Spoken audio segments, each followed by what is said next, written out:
বিএনপির এগেইনস্টে কথা বলবো। আমাকে একটু কথা বলতে দিতে হবে। এটা তো শালীনতা হইল না। শালীন কিভাবে শেখাবেন আপনারা? আপনি বিএনপির এগেইনস্টে কথা বলতে পারেন না। শেখ হাসিনা সবচেয়ে বড় ইলেকশন ছিল বিএনপির। বিএনপির এগেইনস্টে কথা বলবো।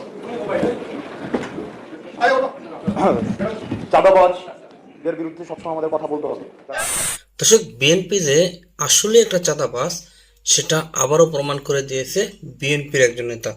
আপনারা ভিডিওর শুরুতেই ছোট্ট একটি ভিডিও ক্লিপের মাধ্যমে দেখতে পাচ্ছেন যে হাসানাত আব্দুল্লাহ তিনি চাঁদাবাজদের বিরুদ্ধে কথা বলার কারণে তাকে তেড়ে আসছে একজন বিএনপির নেতা।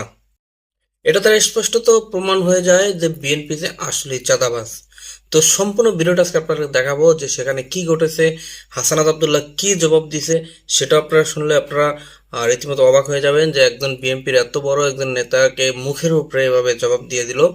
এবং বিএনপির সেই নেতা তিনি আসলে খুবই উত্তেজিত হয়ে গেছেন, উত্তেজিত হয়ে হাসানাত আব্দুল্লাহকে বেশ কিছু হুমকি ধমকিও দিয়েছেন। তাই সম্পূর্ণ ভিডিওটা একটু মনোযোগ দিয়ে দেখার চেষ্টা করুন। আজকের ভিডিওটা দেখলে আপনারা যে আসল চাঁদাবাজ কারা এটা আপনারা ক্লিয়ার হয়ে যাবেন, আপনারা বুঝতে পারবেন। তার আগে আপনাদের কাছে ছোট্ট একটি রিকোয়েস্ট, যারা এখন পর্যন্ত আমার এই চ্যানেলটি সাবস্ক্রাইব করেন নাই তারা অবশ্যই আমার চ্যানেলটি সাবস্ক্রাইব করে পাশে থাকা বেল আইকনটি বাজিয়ে দিবেন।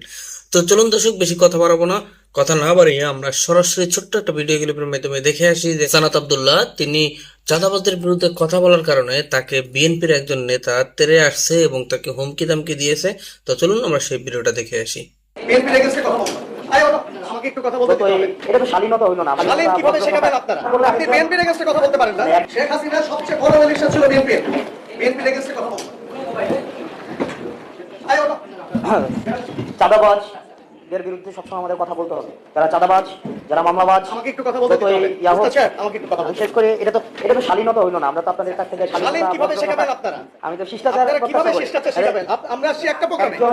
আপনি বিএনপির এগেইনস্টে কথা বলতে পারেন না। একজন কথা বলে আমরা এটা জানি না যে এখানে এভাবে কথাবার্তা বলা হবে। মিনিমাম যদি আপনারা আমরা তো জানি না এখানে এই ফোরামে এই কথা বলা হবে। একজন কথা বললে আরেকজন কথা বলতে হয় না। এই ভদ্রতাটাই আপনারা এটা বলে যাবেন এখানে। এই ভদ্রতাটাই আপনারা এখানে আমরা জানতাম না। আমি আপনাদের কেন ইনভাইট করা হচ্ছে? আমি জানতে চাই। এখানে যারা উদ্যোক্তা তারা কেন আমাদেরকে এখানে ইনভাইট করছে? আমি জানতে চাই।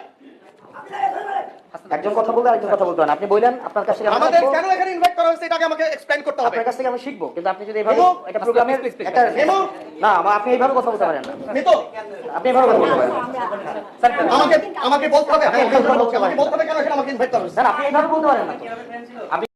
তো দর্শক, আপনারা এখানে ভিডিওটা দেখতে পেলেন যে হাসানাত আব্দুল্লাহ একটি বক্তব্য দেওয়ার সময় তিনি চাঁদাবাজদের বিরুদ্ধে কথা বলতে গেছিল, চাঁদাবাজদেরকে নিয়ে কথা বলছে এবং সেই চাঁদাবাজদের নিয়ে কথা বলার কারণে হাসানাত আব্দুল্লাহর উপরে খেপে আসছে একজন বিএনপির নেতা তিনি হাসানাত আব্দুল্লাহকে বেশ উত্তেজিত হয়ে তিনি কিছু কথা বলছে।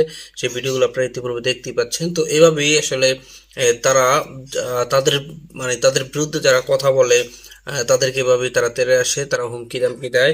তো এটাতে কিন্তু স্পষ্টত প্রমাণ হয়ে গেছে যে বিএনপি আসলে একটি চাঁদাবাজ দল।